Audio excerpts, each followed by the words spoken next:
안녕하세요. 변호하는 사이 법률사무소 청안의 김정현 변호사입니다.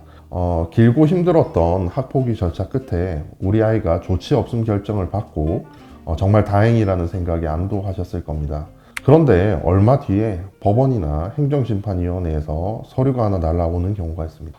상대방 학생 측이 학폭위의 조치 없음 결정을 취소해 달라면서 행정심판이나 행정소송을 제기했다는 내용이죠.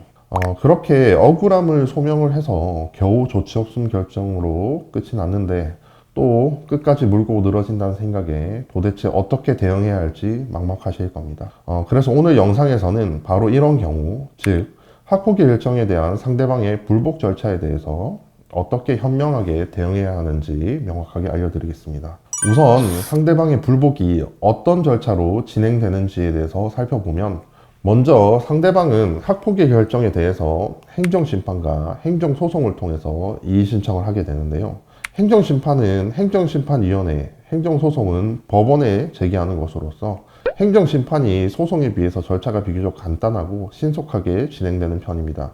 제 경험상 상대방이 이해하는 경우에, 특히 법률 대리인이 없다면 10이면 9 정도는 행정심판으로 이의신청을 하게 됩니다. 또 행정심판의 상대방에 대해서 말씀드리면, 행정심판의 상대방은 우리 아이가 아니라 교육청이 됩니다. 우리 아이는 이 소송의 직접적인 당사자가 아니라 참가인의 지위에서 기존 결정이 유지될 수 있도록 절차에 참여하게 되는 것입니다.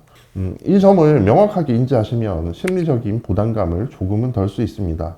걱정은 되시겠지만 조치 없음 결정이 나왔다는 것은 학폭위가 이미 여러 증거와 진술을 종합적으로 검토한 결과 학교 폭력에 해당하지 않거나 증거가 불충분하다고 공식적으로 판단했다는 의미입니다. 그래서 상대방이 기존 학폭위 결정이 잘못된 결정적인 이유나 추가 증거 자료를 제시해야지만 기존 처분이 변경될 수 있습니다. 즉, 상대방이 학폭위의 판단이 명백히 사실을 오인했거나 법리를 오해하는 등 위법 부당하다는 것을 구체적인 증거로 증명해야 하는 것이죠.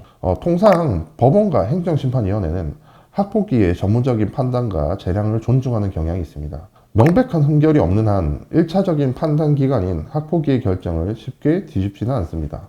따라서 우리는 조치 없음 결정이 내려진 논리와 근거를 바탕으로 방어 전략을 세우면 됩니다.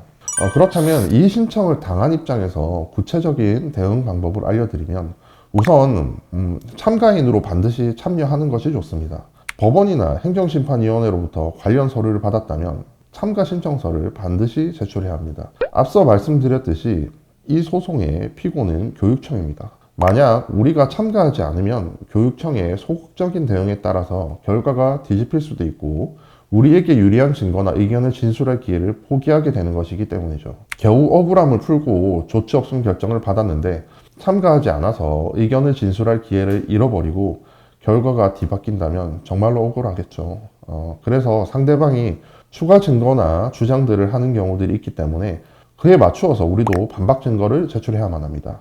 특히 교육청은 법률상 당사자이긴 하지만 사건의 당사자는 아니기 때문에 증거 수집이나 사실관계 파악에는 한계가 있을 수밖에 없습니다. 두 번째로, 참가를 하였다면 서면을 통해서 상대 주장을 반박해야만 합니다. 참가 신청 후에는 상대방이 제출한 행정심판 선고서의 내용을 꼼꼼히 분석해야만 합니다. 상대방이 어떤 이유로 학폭위 결정이 잘못되었다고 주장하고 있는지 파악하고 학폭위 이유로 보강한 증거가 있는지를 위주로 파악한 뒤 답변서 또는 참가인 준비 서면을 통해서 상대방의 주장을 조목조목 반박해야 합니다. 상대방이 새로운 증거가 있다라고 주장한다면 그 증거가 왜 신빙성이 없는지, 또 학폭위 당시에 제출되지 않은 이유가 무엇인지 등을 지적해야만 합니다. 또 상대방이 학폭위가 편파적으로 진행되었다라고 주장한다면 학폭위 회의록 등을 근거로 절차가 공정했음을 강조해야만 합니다. 그러려면 사전에 학폭위 회의록에 대한 정보공개 청구를 진행해야겠죠.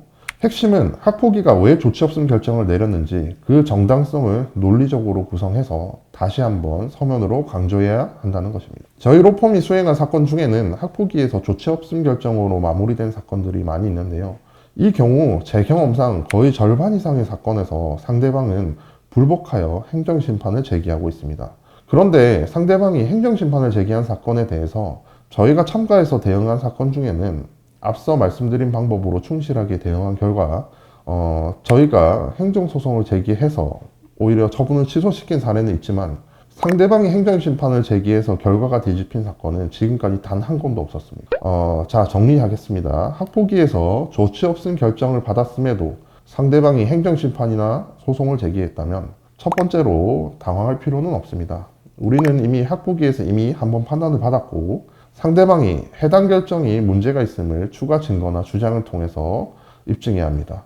둘째로 그렇다고 하더라도 행정심판이라 소송의 피고는 교육청이며 교육청은 추가 사실관계 파악이나 증거 수집에는 한계가 있기 때문에 우리는 참가인으로서의 권리를 지키기 위해서 반드시 참가 신청을 해서 절차에 참여해야만 합니다. 세 번째로 의견서를 통해 상대방의 주장을 반박하고 기존 학폭위 결정의 정당성을 다시 한번 주장해야 합니다. 억울하게 학교폭력 신고를 당한 경우에 학폭위에서 힘들게 받은 조치 없음 결정이 어이없게 취소되지 않도록 앞서 말씀드린 방법대로 전문가의 도움을 받아서 잘 대응한다면 상대방이 이의신청을 했다고 해서 처분이 바뀔까봐 너무 걱정하실 필요는 없습니다. 오늘 영상이 힘든 상황에 처하신 부모님과 학생들께 조금이나마 도움이 되었기를 바랍니다. 만약 이와 같은 문제로 고민하고 계시다면 혼자 힘들어하지 마시고 반드시 전문가와 상담해서 최선의 대응책을 찾으시기 바랍니다. 영상이 유익하셨다면 구독과 좋아요, 알림 설정 부탁드립니다. 지금까지 김정현 변호사였습니다. 감사합니다.